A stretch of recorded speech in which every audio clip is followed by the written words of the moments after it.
Hey everyone, स्वागत है आप सभी का आपके अपने YouTube channel let's start now में। आज हम स्टार्ट कर रहे हैं संविधान की सीरीज। यदि आप UP R O, A R O, UP police constable, UPSI आदि कॉम्पिटिटिव एग्जाम की तैयारी कर रहे हैं तो आप हमारी इस सीरीज से जुड़ सकते हैं। यहाँ पर प्रीवियस ईयर में आए हुए क्वेश्चन सहित संविधान से जुड़ी हुई सभी घटनाओं तथ्यों से लेकर के उसके सभी भागों का गहन अध्ययन कराया जाएगा। तो चलिए बिना किसी देरी के स्टार्ट करते हैं। दोस्तों, मेरा नाम है रजत और आप देख रहे हैं आपका अपना चैनल लेट्स स्टार्ट नाउ। दोस्तों, भारतीय संविधान दुनिया का सबसे बड़ा लिखित संविधान है। यहाँ पर सत्ता का बंटवारा 3 स्वतंत्र अंगों में किया गया है। सबसे पहले आपको पता होना चाहिए सत्ता क्या होती है। सत्ता यानी कि पावर, जो कि राज करती है। तो सत्ता का जो बंटवारा है वो 3 भागों में किया गया है: विधायिका, कार्यपालिका, न्यायपालिका।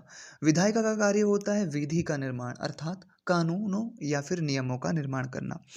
कार्यपालिका का कार्य होता है विधि को लागू करना, अर्थात जो कानून और नियम बनाए गए हैं उन्हें आम जनता तक पहुंचाना, लागू करना, देश में लागू करना, यानी कि एक तरीके से उसको अप्लाई करना, जो कि कानून विधायिका के द्वारा बनाए गए हैं।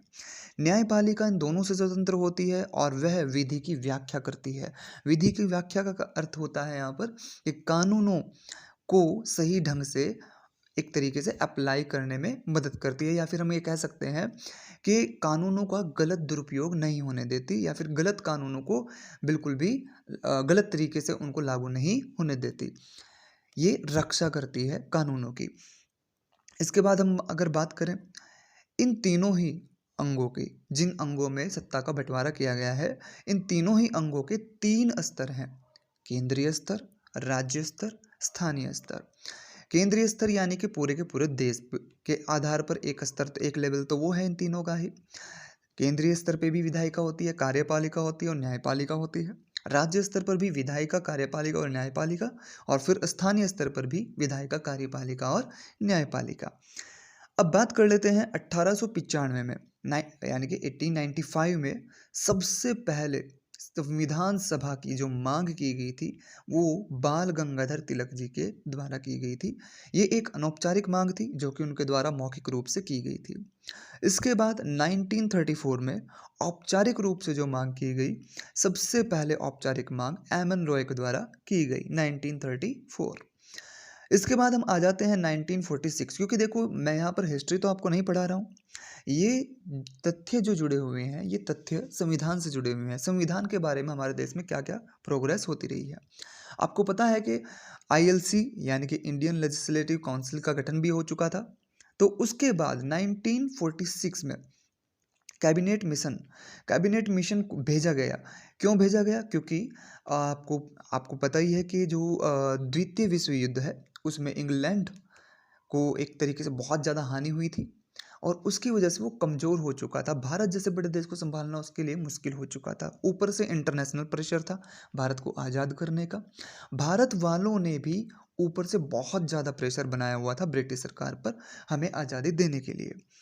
ठीक है, हमारे यहाँ पर भी जो है स्वतंत्रता सेनानी लड़ रहे थे, तो उस वजह से स्वतंत्रता तो देनी ही थी और ये बात सभी को क्लियर थी। 1946 में ही नहीं बल्कि पहले ही ये चीज़ क्लियर हो चुकी थी आम जनता में, आम लोगों में, कि हमें स्वतंत्रता अब 1-2 साल में मिलने वाली है। खैर, ब्रिटेन में जब नए प्रधानमंत्री यानी कि मजदूर दल की जो है सरकार बनती है और वहाँ के जो प्रधानमंत्री इटली होते हैं वो भारत में 1946 में कैबिनेट मिशन भेजते हैं। कैबिनेट मिशन योजना 3 लोगों की सदस्यता में भारत में भेजी गई थी। 3 लोगों की सदस्यता: क्रिप्स, अलेक्जेंडर, पेंथिक लॉरेंस। अब तीनों ही लोगों ने भारत में आकर के क्या करना था? संविधान सभा का गठन करना था।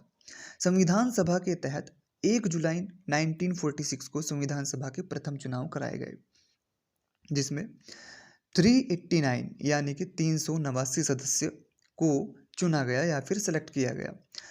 हालांकि इनको चुना गया था और इनमें से निर्वाचित सदस्यों की संख्या थी 296 और 93 लोगों को मनोनयन किया गया था, यानी कि केवल ऐसे ही चुन लिया गया था। इन 389 सदस्यों में भारत के जो समाज में हर एक समाज से जो नेतृत्व करने वाला व्यक्ति था, हर किसी को लिया गया था ताकि हर एक सर्व समाज के सदस्य संविधान सभा में भाग ले सकें।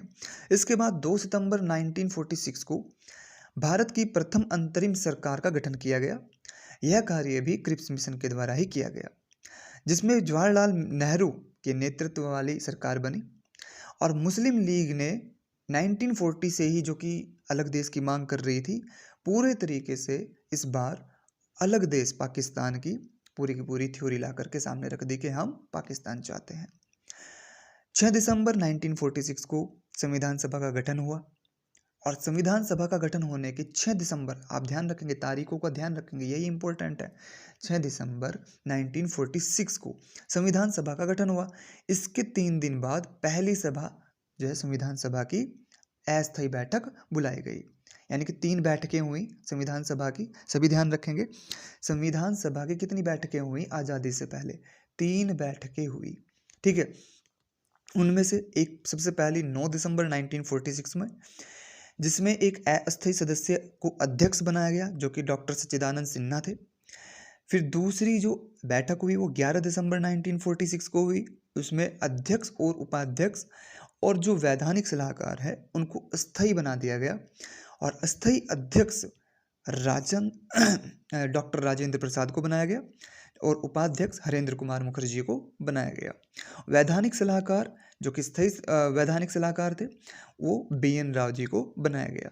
इसके बाद अगर हम बात करें तीसरी बैठक जो संविधान सभा की हुई 13 दिसंबर 1946 को हुई। उपरोक्त जो सदस्य थे, जो स्थायी सदस्य थे, वही यहाँ पर भी अध्यक्ष और उपाध्यक्ष बने रहे। तीसरी बैठक में पंडित जवाहरलाल नेहरू जी के द्वारा संविधान की उद्देशिका पेश की गई कि हम संविधान क्यों बना रहे हैं और हमारे संविधान में क्या क्या चीज़ें रहेंगी, हमारे संविधान का क्या क्या उद्देश्य है और हम अपने देश को किस तरीके से आगे लेकर के जाना चाहते हैं। इस तरीके की उद्देशिका पेश की गई, जो कि आगे चलकर संविधान की प्रस्तावना कहलाई। 20 फरवरी 1947 को, याद रखेंगे, स्वाधीनता की घोषणा कर दी गई। भारतीय स्वाधीनता की घोषणा कब हुई थी?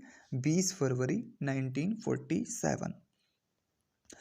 मार्च को, अब जैसे ही ये घोषणा हुई तो यहाँ पे जो वाइसरॉय थे वो चले गए और मार्च 1947 को लॉर्ड माउंटबेटन को भारतीय वाइसरॉय बना करके भारत भेजा गया। अब जो ब्रिटिश सरकार थी वो आज़ादी देने के लिए भारतीय स्वाधीनता अधिनियम, जो कि उन्होंने पारित किया 1947 में, उसके तहत 2 योजनाएं उन्होंने भारत में भेजी। एक तो लॉर्ड माउंटबेटन योजना, दूसरी डिग्बी बर्ड योजना। लॉर्ड माउंटबेटन योजना का उद्देश्य विशाल महान भारत को, यानी कि अखंड भारत के टुकड़े करना था, भारत और पाकिस्तान का पार्टीशन करना था। जबकि डिग्बी बर्ड योजना का जो कार्य था वो संविधान सभा का बंटवारा करना था। जो संविधान सभा अखंड भारत के लिए बनाई गई थी, उस संविधान सभा में जो चुने गए सदस्य थे, उन सदस्यों को भी बांट करके आधे पाकिस्तान में आधे भारत में भेजना था।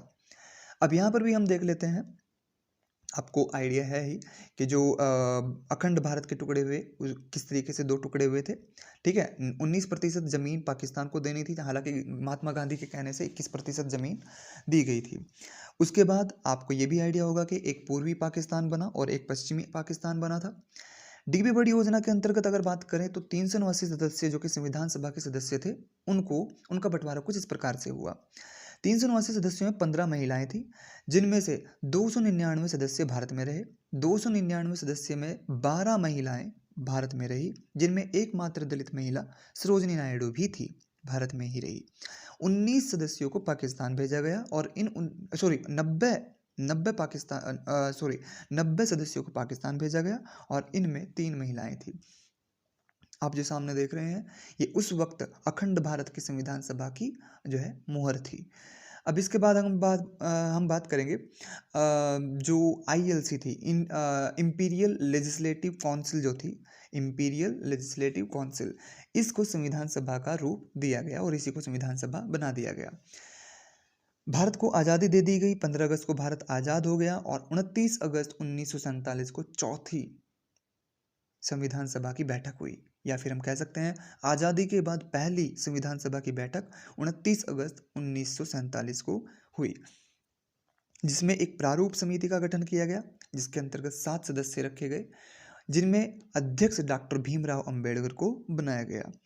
इनके अलावा 6 अन्य सदस्य थे, जिन्होंने पूरी की पूरी संविधान सहित सभा सहित सभी ने मिलकर के 2 साल 11 माह 18 दिन बाद संविधान का निर्माण कर दिया, कंप्लीट कर दिया। अब आप एक बात सुनिए कि जो संविधान है वो एक कहीं ना कहीं किताब है, और उस किताब को लिखने में इतना टाइम क्यों लगा? क्योंकि जो ये संविधान सभा थी, ये केवल संविधान लिख नहीं रही थी, बल्कि पूरी दुनिया घूम रही थी। दुनिया घूमने का उद्देश्य घूमना नहीं था एक्चुअली। हम अपने देश में क्या क्या नियम लेकर के आ सकते हैं, क्या क्या बेहतरीन नियम होने चाहिए, जो भी जिस भी देश से हमें जो भी बेहतरीन चीज़ लगी, हर वो बेहतरीन चीज़ हम अपने संविधान में लेकर के आए।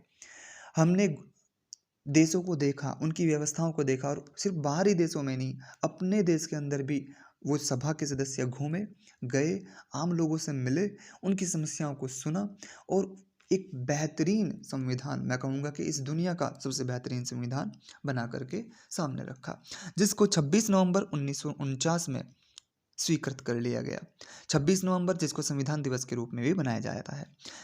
अगले साल 1950 में 26 जनवरी के दिन इसको लागू कर दिया गया। मूल संविधान में 395 अनुच्छेद थे, 8 अनुसूचियां थी और 22 भाग यानी कि चैप्टर थे। अब हम ये भी देख लेते हैं कि हमारे जो संविधान में है उसमें क्या क्या चीज़ें दूसरे देशों से ली गई हैं। क्रमशः सभी चीज़ें ये आपके ध्यान होनी चाहिए, क्योंकि ये चीज़ें एग्जाम में पूछी जाती हैं। अगर हम बात करें ब्रिटेन से क्या क्या लिया गया है, नागरिकता, जो एकल नागरिकता का लॉ है, संसदीय प्रणाली, विधि का शासन, न्यायिक रीटें, विधि निर्माण की प्रक्रिया, ये सारी की सारी चीज़ें ब्रिटेन से ली गई हैं। यूएस से क्या क्या लिया गया है, प्रस्तावना, मूल अधिकार, राष्ट्रपति पद, महाभियोग राष्ट्रपति पर, न्यायपालिका की सर्वोच्चता, न्यायिक पुनरावलोकन, ये कुछ नियम हैं जो कि यूएसए से लिए गए हैं। आयरलैंड से क्या क्या लिया गया है, डीपीएसपी यानी कि राज्य के नीति निदेशक तत्व, राष्ट्रपति निर्वाचन की जो प्रक्रिया है वह भी आयरलैंड से ली गई है। 12 सदस्यों का जो निर्वाचन राष्ट्रपति जी करते हैं, यह नियम भी आयरलैंड से लिया गया है। कनाडा से क्या लिया गया है, कनाडा से नीति ली गई है कि केंद्र मजबूत होना चाहिए और राज्य कहीं ना कहीं केंद्र के सापेक्ष कमजोर होने चाहिए। राज्यपाल पद होना चाहिए, यह भी कनाडा से लिया गया है। ऑस्ट्रेलिया के संविधान से हमने क्या क्या लिया गया है, हमारे देश में संघ एवं राज्यों के बीच जो संबंध है वो कैसा होना चाहिए, राष्ट्रपति द्वारा संयुक्त अधिवेशन बुलाया जाना है, और समवर्ती सूची भी हमने ऑस्ट्रेलिया के संविधान से ही ली है। व्यापार के नियम, प्रस्तावना की क्या भाषा होनी चाहिए, ये सारी चीज़ें हमने ऑस्ट्रेलिया के संविधान से ली है। ध्यान रखेंगे, प्रस्तावना जो ली गई है वो यूएसए के संविधान से ली गई है, जबकि प्रस्तावना की भाषा ऑस्ट्रेलिया के संविधान से ली गई है। फ्रांस से क्या चीज़ ली गई है, गणतंत्र राज्य का विचार। ठीक है, यानी कि जो हमारा राज्य है वो गणतंत्र होगा, और गणतंत्र कैसा राज्य होता है, एक इस तरीके का विचार जो है हमने फ्रांस के संविधान से लिया है। स्वतंत्रता, समानता और बंधुता का जो नियम है, वह भी जो अधिकार है, यानी कि स्वतंत्रता, समानता और बंधुता का जो अधिकार है वो फ्रांस से लिया गया है। रूस से मूल कर्तव्य, राजनीतिक और आर्थिक न्याय और सामाजिक न्याय। दक्षिण अफ्रीका से क्या क्या लिया गया है, राज्यसभा के सदस्यों का चुनाव करना, किस तरीके से राज्यसभा के सदस्यों का चुनाव होगा। जर्मनी से आपातकाल, मूल अधिकारों का निलंबन, और जापान से क्या लिया गया है, विधि द्वारा स्थापित प्रक्रियाएं किस प्रकार से अप्लाई की जाएंगी। ये सारी की सारी चीज़ें इस तरीके से अलग अलग देशों से ली गई हैं। तो सभी इन चीज़ों को अच्छे से याद रखेंगे, क्योंकि ये क्वेश्चन पूछे भी जाते हैं और कई बार एग्ज़ाम में पूछे भी जाते हैं। जैसा कि इस तरीके से पूछ लिया जाता है कि डीपीएसपी किस देश के संविधान से लिया गया है, नीचे ऑप्शन दे दिया जाता है। तो अगर हमें पता है आयरलैंड से लिया गया है तो हम आसानी से वहाँ पर बता सकते हैं। खैर, चलते हैं। ये हमारे संविधान की कुछ खास बातें थी, और अब हम अपने मुख्य संविधान पर आ रहे हैं। देखिए दोस्तों, जो कि हमारे संविधान की प्रस्तावना है, स्टार्टिंग में हमारे देश की जो संविधान की प्रस्तावना थी, उसमें भारत एक लोकतांत्रिक और गणतांत्रिक राज्य है, इस बात को सबसे शुरू में लिखा गया था।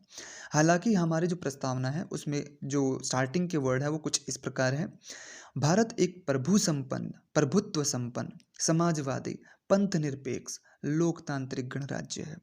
तो ये जो प्रभुत्व संपन्न, समाजवादी और पंथ-निरपेक्ष है, ये शब्द 1976 में 42वें संशोधन के अधिनियम के तहत जोड़े गए थे। और ख़ास बात ये है कि ये क्वेश्चन जो है बीपीएससी में भी एक बार पूछा गया था कि जो प्रभुत्व संपन्न, समाजवादी और पंथ-निरपेक्ष है, वो प्रस्तावना में किस क्रम से लिखा गया है। तो क्रम भी पूछा गया है इनका, मतलब इस तरीके से याद होना चाहिए कि आपको क्रम भी सही-सही से ज्ञात हो। सबसे पहले प्रभुत्व संपन्न, फिर समाजवादी और फिर पंथ-निरपेक्ष, लोकतांत्रिक गणराज्य है। इन तीनों के ही अपने अलग-अलग अर्थ हैं, जिनको हम समझ सकते हैं। खैर, हम आगे बढ़ते हैं, जो कि आपसे बताया गया है। संविधान का शाब्दिक अर्थ है संविधान, अर्थात सभी के लिए समान अधिकार और समान कानून। अब हम बात करते हैं हमारे मूल संविधान में अनुच्छेद कितने थे? 395, भाग 22, अनुसूचियाँ 8। सबसे पहले बात कर लेते हैं संविधान के भाग 1 की। तो दोस्तों, भाग 1 को हम अगली वीडियो में देखेंगे। तब तक के लिए नमस्कार। दोस्तों, यदि आपको ये वीडियो अच्छी लगी है तो प्लीज़ लाइक करें और चैनल को सब्सक्राइब करें। भाग 1 को हम अगली वीडियो में गहनता से अध्ययन करेंगे और साथ ही साथ जानेंगे किस प्रकार से हमारा भारत राज्यों का एक संघ है और किस प्रकार का संघ है। तब तक के लिए नमस्कार।